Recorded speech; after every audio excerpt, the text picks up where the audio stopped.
What are some of your cocktail party stories?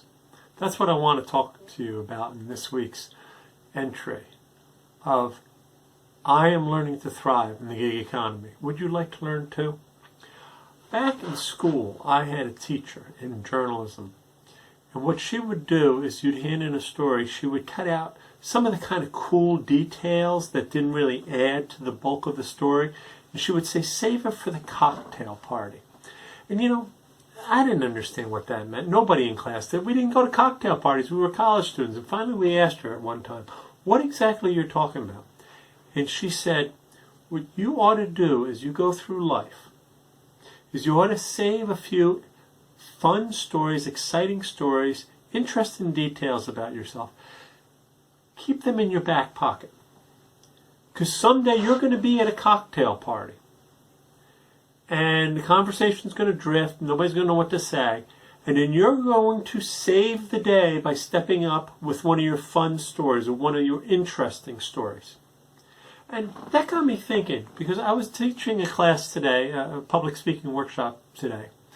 And one of the things I asked the student to do was tell us an exciting story, anything about her life. Didn't matter what it was. And she said, I don't have any exciting stories. I'm an accountant. What does that mean? I don't know. I said to her, well, even if you're an accountant, you must have an exciting story from your personal life, at least. And she's like, no, I can't really think of anything exciting. I thought, You know, what she's not getting, and this is something we as entrepreneurs need to understand, as gig workers, we need to understand, is we're not just selling our service. We're not just selling our product. We're selling ourselves. We have to be interesting. We have to talk about something exciting about our jobs. When somebody asks us, what do? We need to be able to tell them something exciting, something interesting. You know, if I just tell them, well, all I do is edit, nobody's going to care. But if I tell them, hey, you know what I'm doing? I'm finding out these interesting articles for this website.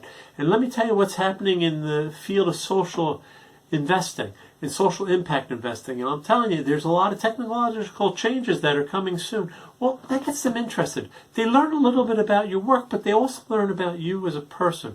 Because remember, we have to sell ourselves. We're gig workers. We are entrepreneurs.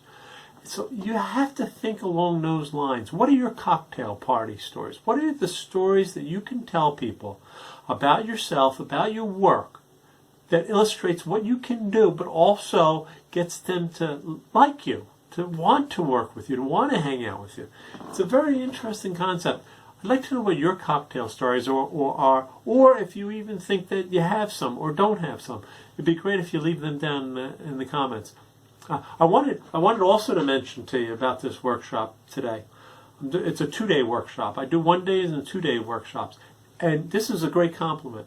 I had 2 people in today's 2-day workshop who had done the 1-day workshop 2 months ago.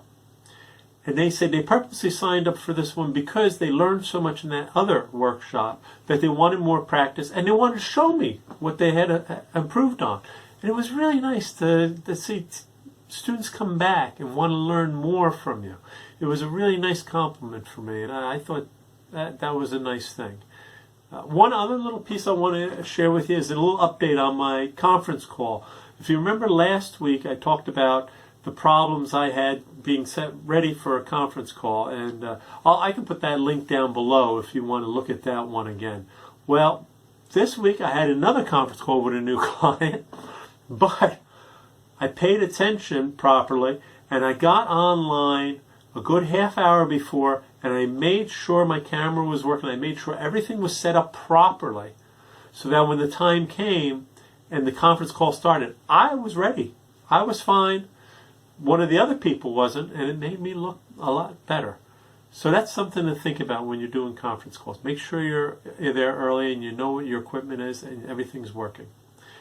Till next week, please like this video, share it with your friends. YouTube really wants to see that, and subscribe so you don't miss next week's video. Thank you.